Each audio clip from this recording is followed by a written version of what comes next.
Imagine you're just passing by. You weren't looking for trouble. You weren't part of the crowd that shouted, "Crucify him." You weren't one of the disciples. You weren't even expecting to see Jesus. You're simply returning home after a long journey. Then suddenly, a Roman soldier grabs you. You carry his cross. In an instant, your plans disappear. Your freedom is interrupted. Your life changes forever. His name was Simon of Cyrene. Out of all the thousands of people lining the streets that day, why him? Was it merely chance? Or had God chosen Simon long before he ever entered Jerusalem? Because hidden within this fifth station is a truth every Christian eventually discovers. Sometimes God calls us to carry a cross we never asked for. The Gospels tell us surprisingly little about Simon. We know he came from Cyrene, a city in North Africa in present-day Libya. He was likely a Jewish pilgrim who had traveled to Jerusalem for Passover. He probably expected to celebrate one of Israel's greatest feasts. Instead, he found himself carrying the cross of the Messiah. St. Mark gives us one fascinating detail. Simon was the father of Alexander and Rufus. Why mention his sons? Most scholars believe Mark expected his readers to recognize those names. In other words, Simon may not have remained a reluctant passerby. His encounter with Jesus may have transformed his entire family.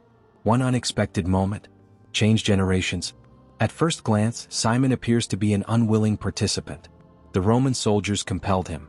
He had no choice. Or did he? He may not have chosen the interruption, but he could choose how he carried it. Every Christian knows this struggle. There are crosses we willingly embrace, and there are crosses we never wanted. An illness, a betrayal, financial hardship, a difficult child, a painful diagnosis, the loss of someone we love. We do not choose these burdens, but we choose whether to carry them with resentment or with Christ. Think about what Simon experienced.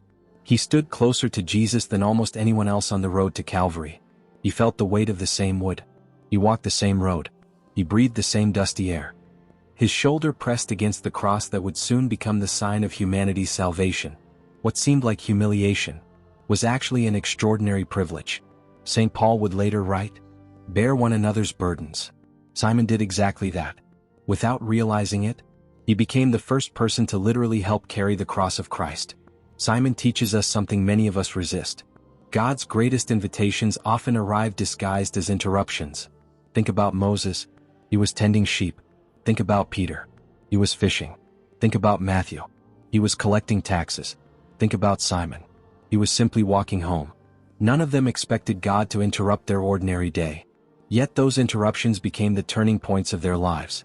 How often do we complain when our plans change, without asking whether Christ is waiting for us there? The fifth station is not only Simon's story, it is ours. Sooner or later, every disciple hears Christ's invitation. Take up your cross and follow me.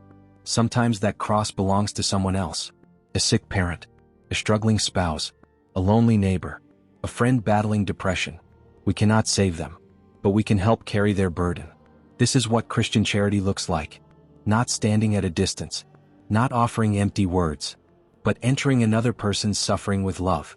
Imagine Simon years later. Whenever he saw a cross, would he remember that day? Whenever he heard the name Jesus, would he remember those wounded eyes? Perhaps he began that journey as a reluctant stranger. But tradition remembers him differently, as the man who helped the Savior. Not because Jesus needed his strength, but because Simon needed Jesus. Sometimes God allows us to help him, because in serving him he transforms us. Perhaps today your life has been interrupted. Your plans have fallen apart. You didn't ask for the burden you're carrying. You wonder why God allowed it. Look again at Simon. The burden he feared became the blessing he never expected.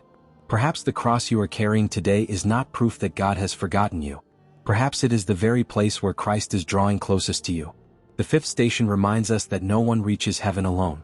Christ allows us to share in his work. He allows us to carry one another's burdens. He invites ordinary people into extraordinary grace. Simon left home expecting an ordinary day. He returned home having touched the cross of Christ. And perhaps that is the invitation before each of us. The next cross you encounter may become the moment that changes your life forever. The road to Calvary continues. Soon compassion will take the face of a courageous woman named Veronica. But before mercy wipes the face of Christ, service first lifts his cross. Let us pray.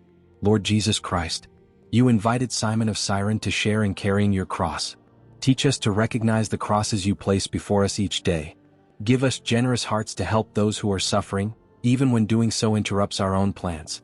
May we never run from opportunities to serve you and our neighbor.